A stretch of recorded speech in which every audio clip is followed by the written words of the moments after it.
Dans la question petit b, on a montré que cette quantité-là atteint une valeur maximale quand k est égal à cet entier-là, à savoir la partie entière supérieure de l'entier réel positif n-1 sur p. Et maintenant, dans la question petit c, on va montrer que mn, qui est cette quantité-là quand k égale kn, est dominé par 1 sur racine carrée de n quand n tend vers plus infini. On va commencer par exprimer la probabilité que yn égale kn à l'aide de factoriel, ce qui va nous permettre d'avoir un équivalent de la probabilité que y égale kn en utilisant la formule de Stirling. Et dans cet équivalent-là de mn quand n tend vers plus infini, on a ici une partie qui se simplifie. Ensuite, grâce à cet encadrement-là, on en déduit que kn est équivalent à n sur p quand n tend vers plus infini. Et on peut même être plus précis dans la mesure que grâce à cet encadrement-là, on voit que kn moins n sur p est borné. Par conséquent, on peut écrire que kn égale n sur p plus un grand O de 1 quand n tend vers plus infini.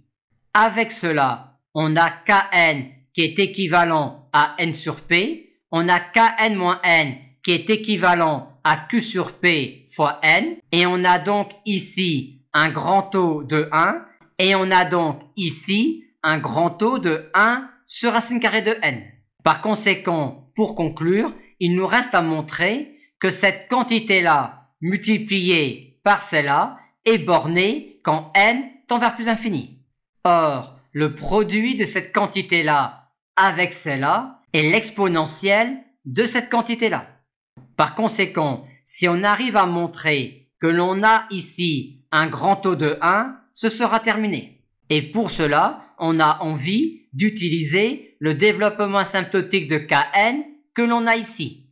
Mais en remplaçant brutalement Kn par ce développement asymptotique-là dans cette expression-là, on n'a aucune chance de montrer que l'on a ici un grand O de 1, étant donné que par exemple ici, quand on va effectuer le produit des deux développements asymptotiques, va apparaître du grand O de ln de n, étant donné que l'on aura ici un grand O de 1 qui va se multiplier par l'équivalent de cette quantité-là quand n tend vers plus infini, qui sera ln de n.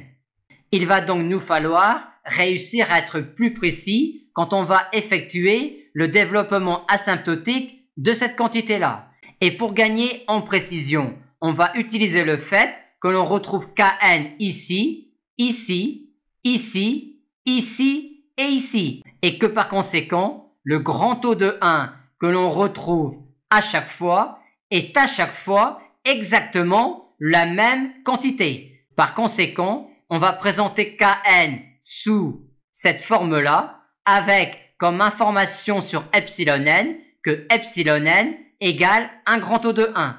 Mais dans nos calculs, on gardera epsilon n. Commençons avec cette écriture-là par effectuer un développement asymptotique de cette quantité-là. Pour cela, on la présente classiquement ainsi et il s'agit maintenant de regarder comment on va développer ce terme-là. Vu que notre but est à la fin de montrer que l'on a ici un grand O de 1 et vu qu'ici les termes sont rangés dans l'ordre dans la mesure où ce terme-là est négligeable devant celui-là ainsi que celui-là négligeable devant celui-là, il suffit que l'on fasse un développement de ce terme-là qui se termine par une poubelle grand O de 1 sur n.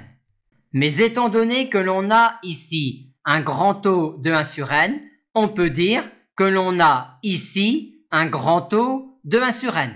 Maintenant, ce terme-là multiplié par grand O de 1 sur n donne du grand O de 1 et il en est de même pour cette multiplication-là et celle-là, étant donné que ce terme-là ainsi que celui-là sont négligeables devant celui-là. Et maintenant que les multiplications avec le grand O de 1 sur n sont gérées, on effectue ensuite les autres multiplications en écrivant à chaque fois le terme obtenu, sauf quand on est sûr qu'il s'agit d'un grand taux de 1. Ensuite, on obtient facilement ce développement asymptotique-là, et en procédant comme on l'a fait ici, on va maintenant obtenir un développement asymptotique de ce terme-là. Et maintenant, en prenant ce développement asymptotique-là, en lui retirant celui-là, ainsi que celui-là, et en lui ajoutant n ln de p, ainsi que ln de q multiplié par ce terme-là, on obtient finalement que tous les termes s'éliminent et il nous reste donc simplement ici un grand taux de 1, ce qui achève de répondre à la question posée.